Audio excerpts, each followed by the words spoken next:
Don't worry guys, you can always count on me to make some fire videos.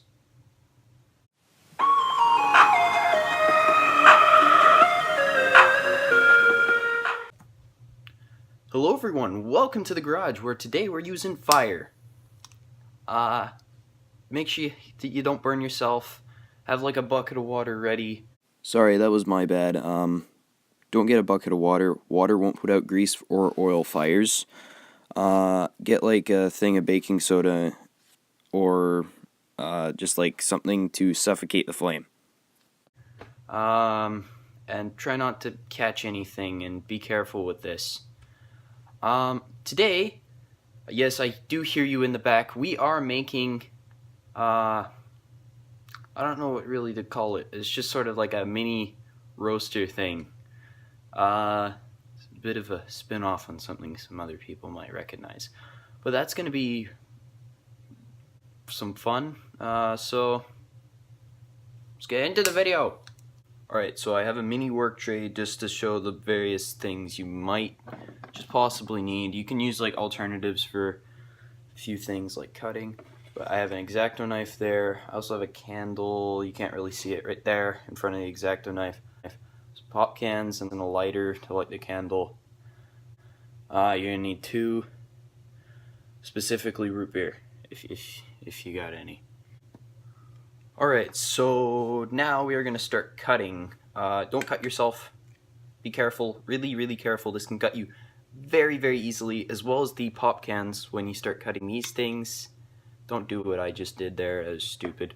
When you cut those, the sharp edges of it can also cut you, so be extremely careful, especially when handling these items. Forgot to say it, but it's time for a time lapse. Let's go.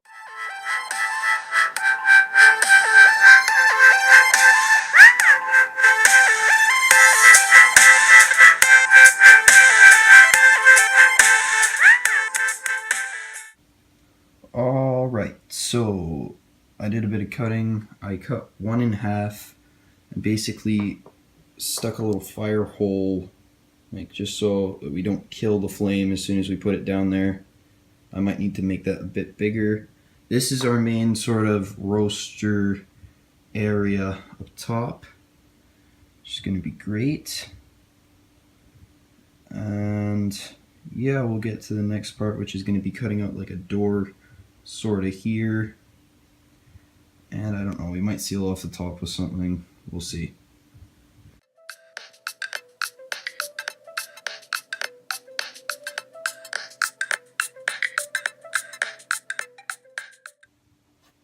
Alright, so now we have the 2 pieces we basically just need. So we got a little section cut out of here. I'm trying not to touch the edges because they're very sharp. And we don't want ourselves reenacting us being 5 years old and opening a pop can for the first time. And we also got this bottom piece, which has a little cutout on the top here, just to keep the flame alive, which I might need to expand. Now we need to actually wash these out because, as you know, there's that little bit of pop that's still stuck in the bottom. And we just want to get that out of there because, yeah, you just don't get it all out through this top little bit when you drink it. Let's time-lapse that again. Let's go.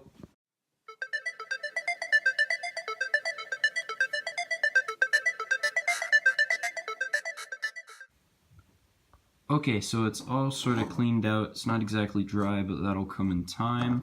We're going to get these edges folded over so they aren't as sharp, so I'm going to make little incisions in the corner so I can just fold over the whole top like I sort of did here at the beginning because that didn't cut straight.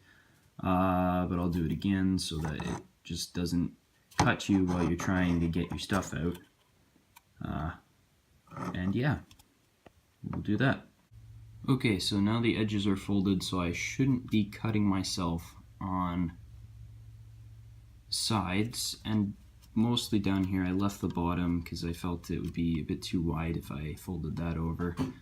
But yeah, I shouldn't be cutting myself, which should be epic. Let's move on to the next part, which is going to be this top bit.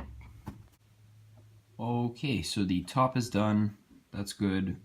I got all, like, it's sealed now.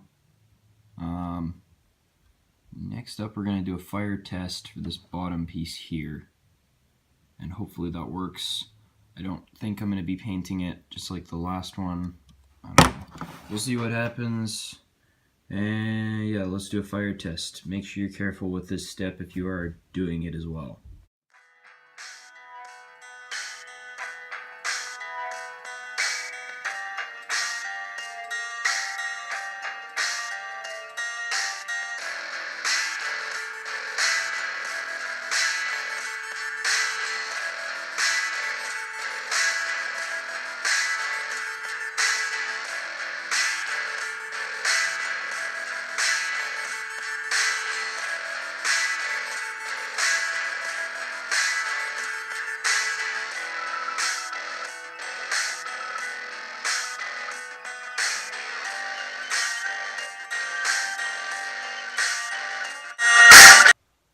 Okay, so the fire test was a failure, which means we are suffocating the flame, which is not good in the case when you want to heat up something.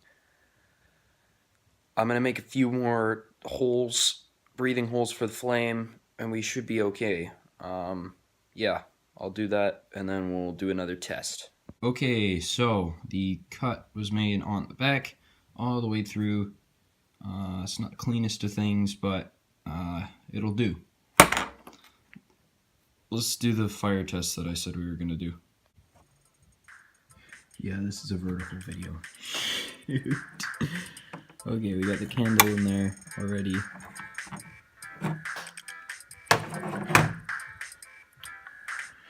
Okay, give it stand for your phone. And doing that. Which isn't actually too bad, so I just have to crop it myself.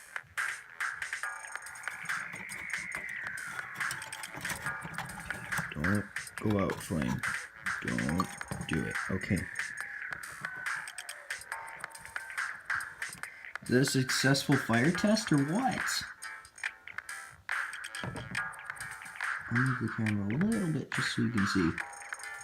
Okay, now that is epic. Alright, sweet. So we have a boiler. Is it hot? I'm not gonna touch it. Of course it's hot. Let's go. Alright, so you might be saying, sweet, we've got this candle down here acting as a heat source, heating up this surface here, which we could possibly cook something on, or like, I don't know, make popcorn with. That's cool. That's cool. Okay. Geez, I gotta do a lot more things with fire. Which means I need to up my fire regulations. Yeah. Coolio. Let's get to the part where we actually cook something on it.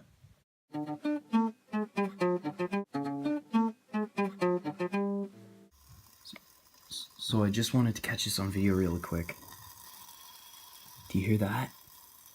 The ham I just put in is sizzling, and you can see it's changing color. Yo, guys, this is pretty cool. It's too bad the popcorn didn't work. Again, I'm recording this vertical, so it might look a bit weird on your angle. But the ham is sizzling. Okay, so we know it can cook ham. Well, not it's changing color. It looks like it's getting cooked. We know it can cook ham, but can it melt cheese? So that's the next thing I'm gonna put in there. And I'm gonna take it out like a few minutes after, and we'll see how that ends up, because I'm really curious now. Okay, I'm no cook or expert on anything really when it comes down to making things tasty on a plate, but I'm pretty sure that's some singed ham right there, which is cool because we know it gets hot enough to do that. And you can see it actually started bubbling on there, which was pretty cool to catch. I'm going to put in the cheese next. And yeah. Also, before I switch in the cheese, my candle's just about running out. I realized you could probably fill this whole bit with wax and make your own candle down here, just so you don't have to take a stock one. but I guess the stock ones would be cheaper, and it would require less maintenance, I guess. So, you do you. It's just an optional thing you could do, I guess. Fill the bottom with wax, like melt it all, put it in there, have like the string thing. I don't know what candles do. And yeah. Alright, actually, before I put on the cheese, I'm going to test.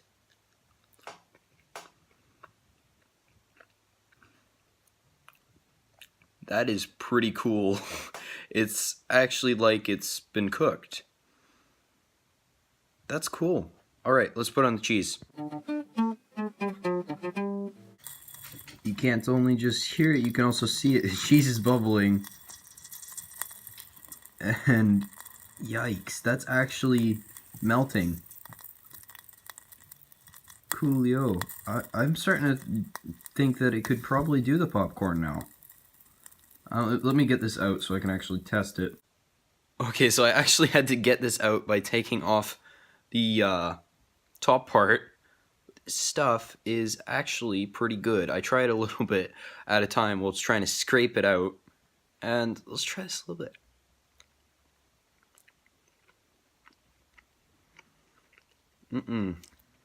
Melted cheese. That's good. That's good stuff. I might actually end up using this. That's epic. That's epic. Does this count as one of those... I'm not going to do it again because we already did. Cue the clip. Epic. Yeah, I'm pretty sure this would count as one of those really cool things I've done on the channel. Like I just showed. Anyways, I think that's about as much time as I've got for you today, because I gotta head to a lacrosse game. So, thank you for sticking around, and I'll see you next time in the garage. Bye! Actually, before I go, we have a special guest coming up soon, and I think the next episode, or it might be the one after that. No one will know him, or some might. Salt Sasher, he's in my featured channels. You should check him out. He puts up content. And he'll be joining me for the next episode, or the one after that, of The Garage. So, see ya!